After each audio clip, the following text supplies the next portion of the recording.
I realized something was deeply wrong the moment I stepped outside to retrieve my morning newspaper and nearly choked on an overpowering chemical stench. It was a pungent, eye-watering odor that snaked through the brisk air like a living thing. My eyes stung, and my throat burned, each shallow breath laced with acrid fumes. At first, I thought someone must have spilled something, maybe some industrial-strength cleaner, but it lingered, hung heavy in the atmosphere. "Morning, Bill," called out my next-door neighbor, Lorraine. She was standing on her porch with a rag pressed to her mouth, her eyebrows knit together in obvious confusion. "Have you ever smelled anything like this?" I shook my head, suppressing a coughing fit. Lorraine was a retired elementary school teacher, sweet as anything, and the type who always had a jar of homemade pickles ready for neighbors. She sure didn't look like she was enjoying this uninvited blast of chemical odor. Within minutes, more people ventured out onto their lawns, forming cautious clusters at the property lines. Eyes wide, voices taut, we stared at one another in disbelief. Why did our tidy suburban street reek of bleach? A stark white dust seemed to coat the sidewalks, almost glowing under the early morning sun. I glanced across the cul-de-sac where the head of our HOA, Leland Bickerstaff, was marching down the sidewalk. His surgically precise part in his steel-gray hair looked even sharper than usual, and he wore a determined glare.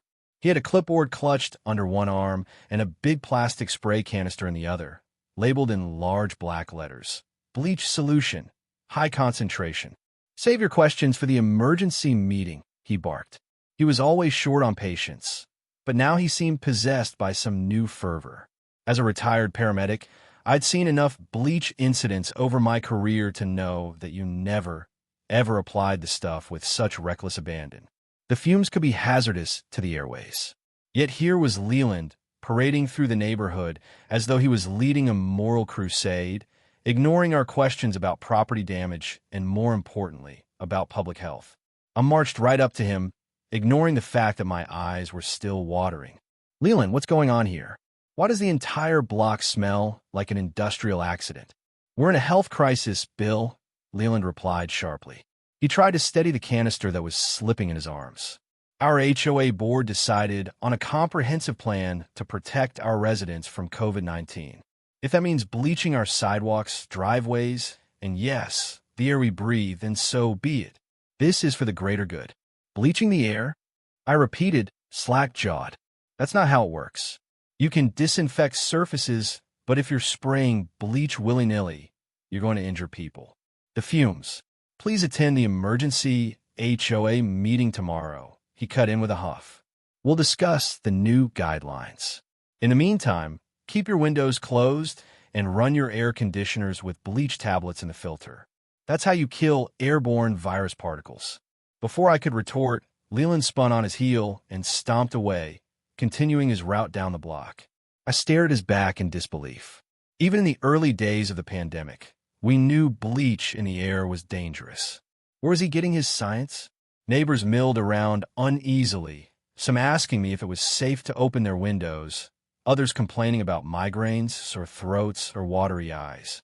A few were scared stiff, especially the older ones with chronic lung conditions like asthma or COPD. I found Lorraine crouched on her porch steps, tears running down her cheeks, whether from the fumes or from fear, I couldn't be certain. I tried to calm her. "We'll figure this out," I assured her, silently recalling a few bleach-related hospital cases I'd seen in my career. "Just don't run any fans that might pull outside air in for now. And absolutely do not put any bleach tablets in your HVAC system." Her soft lips trembled. Leland sent out an email last night about the bleach tablets being mandated for every household. Said it's an HOA requirement now, like they can fine us for not doing it. I can't believe it's come to this. She wasn't the only one in disbelief. Within the hour, we began receiving official phone calls, text messages, and email blasts from the HOA board, all echoing Leland's message. Install bleach tablets in your air conditioning filters. Spray bleach solutions around your front doors and windows. Keep the bleached air circulating. It was astonishing how quickly this directive spread, and even more astonishing how seriously some neighbors took it. A handful of residents started leaving their own canisters of bleach solution on their porches, presumably to reapply multiple times a day. They claimed that COVID germs would instantly shrivel up once they smelled the bleach. Me? I couldn't think of anything less safe. As the pungent odor clung to our clothes, our hair, and even our furniture, I feared a crisis was brewing that had nothing to do with a virus. We were inhaling toxic fumes, and Leland wouldn't hear otherwise. The next morning, when the emergency HOA meeting was set to convene, I already dreaded a confrontation. But I had to speak up. Someone needed to talk sense into this board before our entire neighborhood ended up in the hospital. Little did I know the situation was going to unravel far faster and far more dramatically than any of us imagined. The HOA's makeshift headquarters was a cramped meeting room inside our neighborhood clubhouse, a windowless space typically used for potlucks and knit-a-thons. By the time I arrived, the fluorescents buzzed overhead, illuminating a tense sea of folding chairs arranged in neat rows. Residents had jammed into every available spot. Masked men and women huddled together, some wheezing from the bleach fumes they'd been inhaling for nearly 24 hours now. I spotted Leland at the front of the room, seated at a long folding table beside 3 other board members. They all wore identical N95 masks, tinted safety goggles, and latex gloves. It might have been comical if it weren't so grim. An easel behind them bore an enormous poster proclaiming, "Keep COVID out, bleach it away." I sat down beside Lorraine, who clutched a small portable fan pointed at her face. Figured if I at least blow air directly at me, I might breathe a little easier, she murmured, voice muffled by her own mask. I almost fainted this morning. It's too much. Up front, Leland tapped his microphone, waiting for silence. "Welcome, neighbors," he began, his authoritative tone reminiscent of a drill sergeant. "We're in unprecedented times. Our community is at war with an invisible enemy, and we must take extraordinary measures to protect ourselves and each other." A fragile hush fell over the crowd. A few muffled coughs interrupted the silence. Leland cleared his throat. "Our board has done extensive research and discovered that bleach is a potent disinfectant that, when used properly, can rid surfaces and the very air of the virus. We are implementing a mandatory bleach-based air purification protocol for every home. It will be strictly enforced." I shot to my feet. I had heard enough. Bleach is toxic if inhaled. We're already having symptoms, burning eyes, difficulty breathing. This is reckless. An annoyed flicker crossed Leland's face. "We appreciate your input, Bill, but I'd remind you that not all residents are comfortable with leaving things to chance. A strong measure ensures no virus can spread. We'll discuss any potential side effects in due time." I refuse to sit down. The side effect is we'll end up in the ER. What good is disinfecting your house if you can't breathe? From the corner of the room, Annette, another board member, a tall woman known for her unwavering dedication to the Homeowner Association's rulebook, raised a gloved hand. "Bill, please," she intoned, one person at a time. "Let us finish explaining the protocol." Half a dozen people chimed in at once. "I'm getting migraines. My kids can't stop coughing. It's ruining my plants." The complaints flooded in.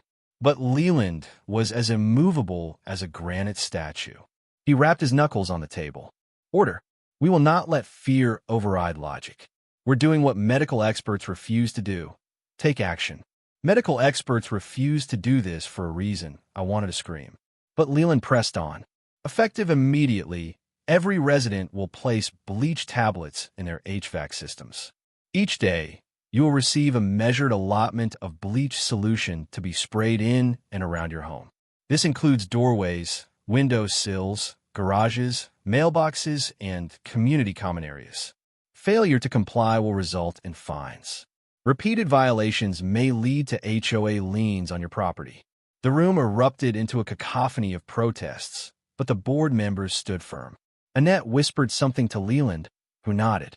Finally, he raised his hands again. "We understand this is challenging, but we're a private community, and these are the rules.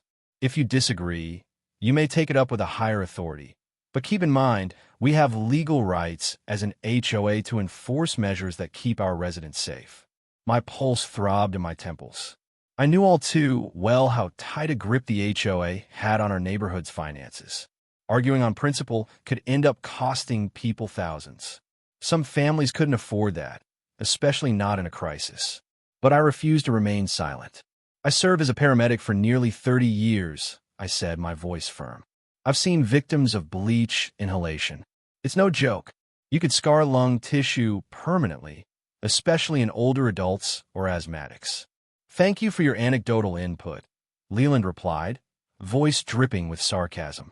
However, we must proceed. Meeting adjourned. With that, Leland stood, effectively shutting down further debate. The other board members followed suit, snatching up their paperwork and striding for the door. It felt surreal, like living in some twisted social experiment. A tense hush settled over the room. Some folks argued among themselves, furious or frightened. A few more pragmatic neighbors began discussing how to handle the new mandates. Do I call my lawyer? Does this violate health codes? What if we get sick? I bent down to Lorraine, who looked pale. You don't look well. Why don't you see your doctor? Or at least get out of the house for a while. She nodded weakly. My niece lives a few counties away. Maybe I can stay there until this dies down. The burning question was, would this ever die down? The HOA clearly had no plans to rescind the bleach rule. A bigger showdown felt inevitable. That night, I circulated an email to all my neighbors who were concerned about the bleach fiasco. We got to stand against this, I wrote. File complaints with local health officials if necessary. We have to protect ourselves. But by dawn, rumors were already swirling that Leland and the board were doubling down on their bleach crusade. They'd apparently started making house-to-house visits to inspect compliance, and had even threatened to find a few resistant residents on the spot. The suffocating fumes seemed to intensify with each passing hour. My headache was near constant. Lorraine's house was dark. Perhaps she'd left. But many people simply had no place else to go. By midday, I found myself in an impromptu gathering on a neighbor's lawn, explaining the dangers of bleach inhalation to a half-dozen frazzled retirees. They can't keep this up, one man said, trembling hands clutching a half-empty inhaler. They'll kill us all. I could only nod grimly in agreement, feeling powerless and angry, and knowing that our nightmare was just beginning. The transformation of our once-idyllic neighborhood into what felt like a chemical war zone was swift and merciless. By day 4 of the mandatory bleach protocol, I was certain that half of us were suffering from at least mild chlorine poisoning. People complained of incessant coughing fits, headaches that bordered on migraines, and irritated skin around their noses and mouth from wearing masks inside their own homes. Between phone calls and covert yard huddles, whenever we braved the outdoors, we tried to figure out how to stop the HOA board's mania. Contacting the county health department seemed like the obvious move, but the wheels of bureaucracy turned slowly, and the board members insisted they were enforcing CDC guidelines, even though the CDC had never told anyone to pump raw bleach into the air. The local health official I managed to speak with promised to look into it, but ended the call with a shrugging tone. They're a private HOA. Their bylaws can be surprisingly ironclad. In the meantime, Leland and his small army of volunteer enforcers continued their rounds. If a house wasn't reeking of bleach, if a yard wasn't dusted with that stark white residue, you got a knock on the door. The volunteers wielded cameras for documentation. If you argued, they threatened to escalate the fines.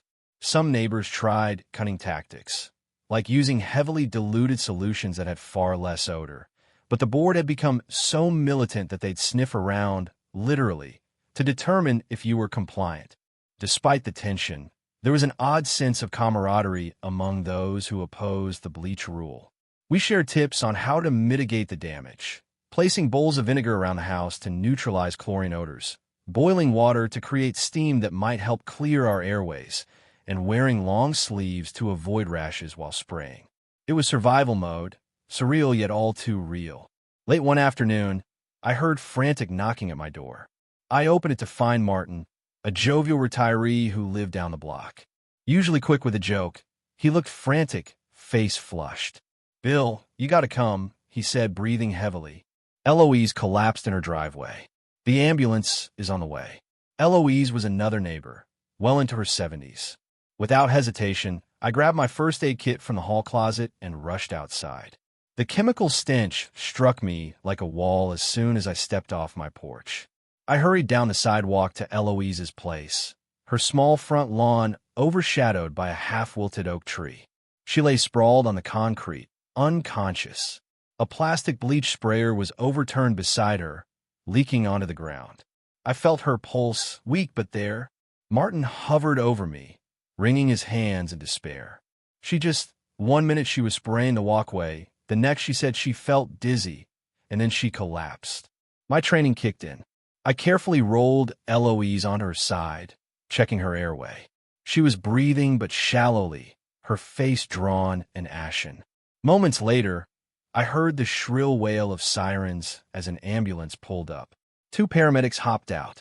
I recognized them from my old station. Good kids, but they had the harried look of professionals who'd seen too much tragedy. They loaded Eloise into the ambulance, gave her oxygen, and disappeared in a swirl of red and blue lights, leaving the rest of us stunned and hollow. Word spread fast. Eloise wasn't the only one. That same evening, 3 other residents ended up calling for emergency help, all showing signs of significant bleach exposure, dizziness, wheezing, fainting. Our neighborhood Facebook group lit up, neighbors posting frantic messages about chest pain, stinging throats, and shortness of breath. And still, Leland would not relent. The board continued to flood our inboxes with cheerful reminders about daily spraying and mandatory HVAC bleaching. The message read like a warped public service announcement. Thank you for your cooperation in keeping our community COVID-free. Remember, bleach is your best friend. Spray, spray, spray. I was livid. We'd reached a point of genuine emergency. It wasn't just about fines or arguments anymore. Lives were at stake. I organized a virtual meeting with half a dozen concerned neighbors, setting up a video conference to plan our next move. Lorraine, who was safe at her niece's home, joined the call. "I'm so sorry," she said from the other end, eyes brimming with tears. "I just couldn't stay and breathe that stuff." "You did the right thing," I told her. "We just need to figure out how to get the board to stop." Martin chimed in. "Is there a legal angle here? They're poisoning us. There must be something in the bylaws preventing them from harming residents." A younger neighbor, Jillian, was flipping through documents on her screen. Our HOA bylaws give the board broad authority in emergencies. They define an emergency as anything that threatens the well-being of the community. Technically, they're twisting this pandemic to fit that definition. Lorraine's face hardened. Then we need to prove this is not only unnecessary, but outright dangerous. With enough medical evidence, maybe we can bring a case for negligence or reckless endangerment. That was the plan. We decided to gather doctors' letters, official statements, even hospital records from neighbors who'd collapsed or suffered serious complications. I wrote a succinct letter addressing the board, explaining the acute hazards of chlorine inhalation and referencing official health guidelines that strictly warned against aerosolizing bleach. But time was not on our side. The next morning, the board doubled down again with a new twist: the indoor bleach air freshener plan. They wanted everyone to place open bowls of bleach inside their living rooms, near vents or fans, so continuous fumes would circulate and kill any virus in the air. My jaw dropped when I read the directive. I knew we had to act immediately. This was going from catastrophic to insane. The scariest part was that some residents, terrified of COVID, were sincerely following every rule. They believed that if they didn't, they might catch a deadly virus. Though we begun collecting evidence, we feared the damage would peak before we could get a legal injunction. As more people complained of strange rashes, searing chest pains, and incessant coughing, I realized the worst was yet to come, and it might take a full-blown crisis to snap the HOA board out of their twisted crusade. When the crisis came, it hit like a tidal wave. It was a blistering hot Saturday afternoon, the kind where the sun seemed to sear the pavement, and the bleach odor curled through the neighborhood like a toxic ghost. I was in my home office, windows sealed, fans off, trying to keep the fumes at bay, when my phone rang nonstop. Martin's voice blared at the other end. "Bill, we've got multiple people complaining of shortness of breath. Someone said there's a mass meltdown at the clubhouse. Everyone's in there, fainting left and right. I bolted upright, adrenaline pounding through me. I grabbed a clean N95 mask from my closet, one without the bleach-laced cotton the HOA was distributing, and headed outside. Instantly, the harsh stink lashed my nostrils. My chest tightened as I hurried down the street toward the clubhouse. A cluster of neighbors loitered outside, coughing violently. Through the open clubhouse door, I saw Leland on the floor, struggling to stand. His face was blotchy, eyes red-rimmed. Annette was slumped in a folding chair, looking alarmingly pale. A handful of residents paced anxiously, some leaning against walls for support. I rushed in, tried to keep my breathing shallow, but the air was nearly unbreathable. A pungent fog clouded the room. Someone must have poured bleach into a heating vent or something equally horrific. Tears welled in my eyes, and my throat felt scorched. "Bill, help!" someone groaned. In my peripheral vision, I saw at least 4 people either collapsed or close to it. Instinctively, I flung open every door and window, letting fresh air in.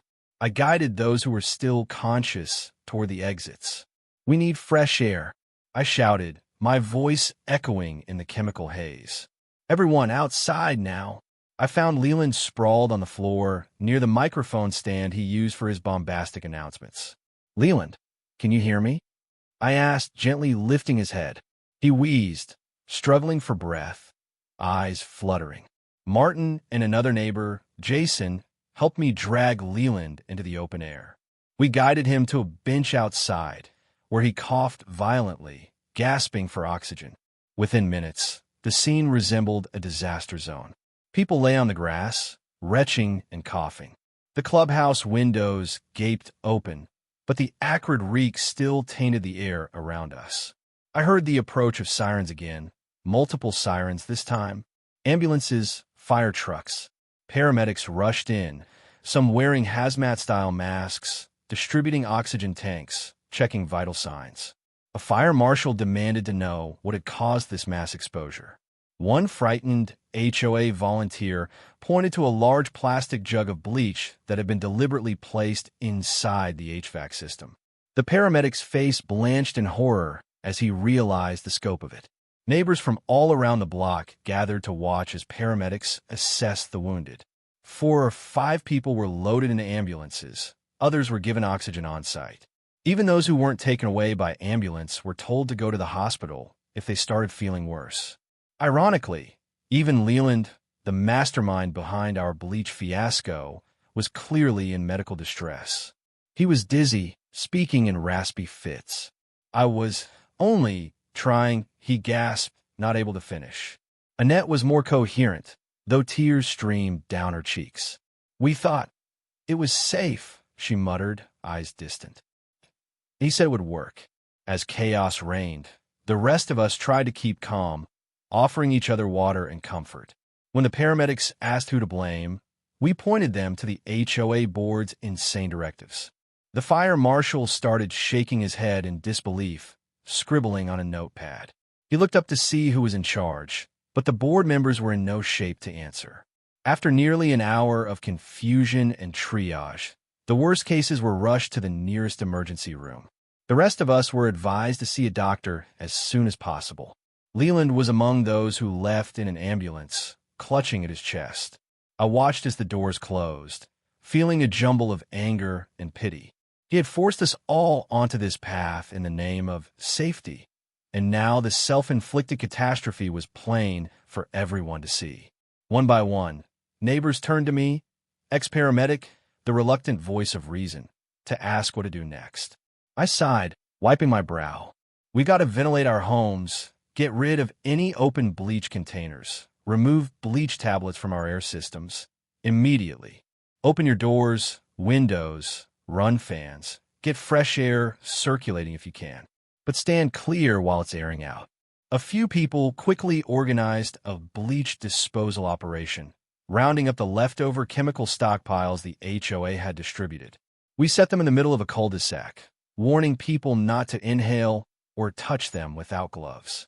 I made calls to the local hazardous materials team, to handle the disposal properly. Night fell slowly that day, the setting sun painting the sky with a soft orange glow. But there was nothing peaceful about the scene. A hush fell over the streets. For once, no one was outside gossiping or walking their dogs. Most neighbors were either at the hospital or shuttered inside, trying to recuperate. The entire block had become a ghost town. I felt a profound exhaustion settle over me. This was more than just frustration at mismanagement. People had nearly died. Some might have long-term lung damage. For what? Misplaced fear? A misguided notion that bleach could solve all our problems? I dropped into my armchair that evening, flipping on the local news, only to see a breaking story. Neighborhood bleach crisis. Residents hospitalized after HOA mandates hazardous air disinfectant program. It was surreal. Our tragedy had already become a cautionary tale for the rest of the county. I closed my eyes, wondering how we'd ever recover. But I also knew this. The fight wasn't over yet. The board had to be held accountable. And as soon as Leland recovered enough to understand what he had done, he was going to face a reckoning he'd never forget. In the aftermath of what the local media dubbed the Bleach crisis, our neighborhood looked and felt permanently altered. A hazmat crew spent 3 days carefully collecting abandoned bleach canisters, cleaning out tainted HVAC systems, and disposing of gallons of corrosive solution. Even with a thorough cleanup, there were lingering side effects. Grass had yellowed in telltale patches, ornamental shrubs wilted, and the sidewalks bore weird stains that seemed to glow faintly under the porch lights. More alarming were the human consequences. At least 10 people required hospital treatment. Eloise was released after a few days under observation, but she returned home fragile and shaky, her once spirited eyes dimmed by the ordeal. Leland, ironically, suffered a severe respiratory reaction, and last I heard, he was still hooked up to supplemental oxygen. In the hospital, he was rumored to have confided to the nurses that he never meant for things to get so out of control. No matter his intentions, the reality was that half the neighborhood was furious, and the other half was traumatized. While some residents adopted a stance of quiet relief, glad just to have the bleach rule dismantled, others demanded accountability. Lawsuits were already in the works. A local TV news segment showed me on camera, explaining the events from my perspective as a retired paramedic. The station concluded their piece with a pointed question. Will the HOA board be removed or face legal charges? That question hung in the air for weeks. At a hastily scheduled community meeting, once it was safe to gather without fear of noxious fumes, Annette showed up to speak on behalf of the board. Leland was absent, still recuperating. The other 2 board members stood off to the side, looking deeply uncomfortable as Annette cleared her throat. We, the board, want to formally apologize for the events that had transpired, Annette stammered, glancing nervously at the crowd of disgruntled residents. At the time, we believed we were following a protocol that would keep everyone safe from COVID-19. We had no intention of causing harm. The tension in the room was palpable. A smattering of bitter laughter rose from the crowd. Several people shouted, "Too little, too late," or "Why didn't you listen to the warnings?" Annette held up a trembling hand. "I understand your anger. We made a critical mistake. Leland's approach was misguided. We only ask for your forgiveness as we move forward." I stepped forward from my seat. "If you want forgiveness, then you need to make amends. People are facing medical bills. Some may have permanent damage. Someone needs to take responsibility." She nodded quickly, refusing to meet my eyes. "We're working with our insurers. We'll do whatever we can." The subsequent question and answer session was heated. Residents demanded that the entire board resign. Others insisted on a formal legal investigation. Annette, pale and clearly anxious, could only promise that the board would look into the matter. The meeting ended in chaos, with no real resolution. Despite this uncertain outcome, there were glimmers of hope. Communities across the region took note of our harrowing experience. Medical professionals and public health organizations rushed to address the dangers of overusing disinfectants. A flurry of press coverage condemned our HOA's bleach mandates.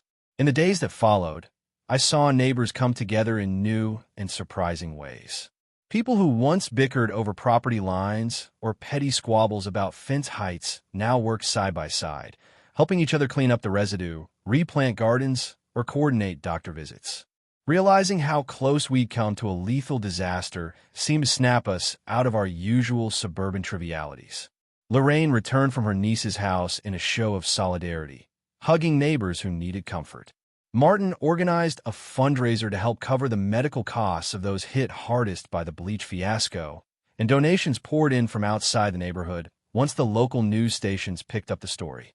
Through it all, I kept a watchful eye on Leland's condition, despite my anger at him. He was transported back home a few weeks later, gaunt and subdued. Word spread that he might step down from the board permanently. No official announcement was made, but everyone assumed his days as HOA president were numbered.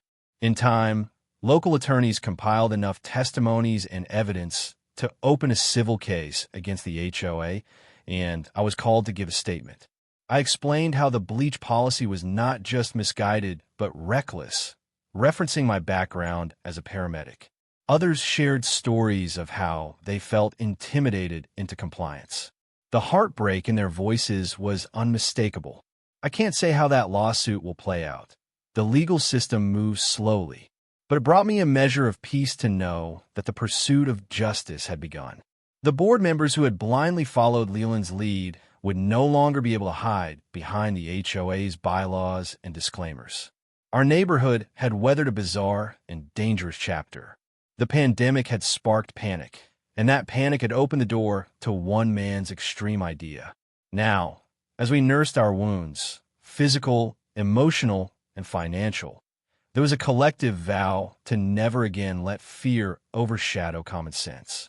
Today, if you drive through our subdivision, you'll see a few leftover scars, patches of bleached concrete, withered bushes, and the occasional taped-up sign reading "No More Bleach." But you'll also see neighbors stepping up to help each other.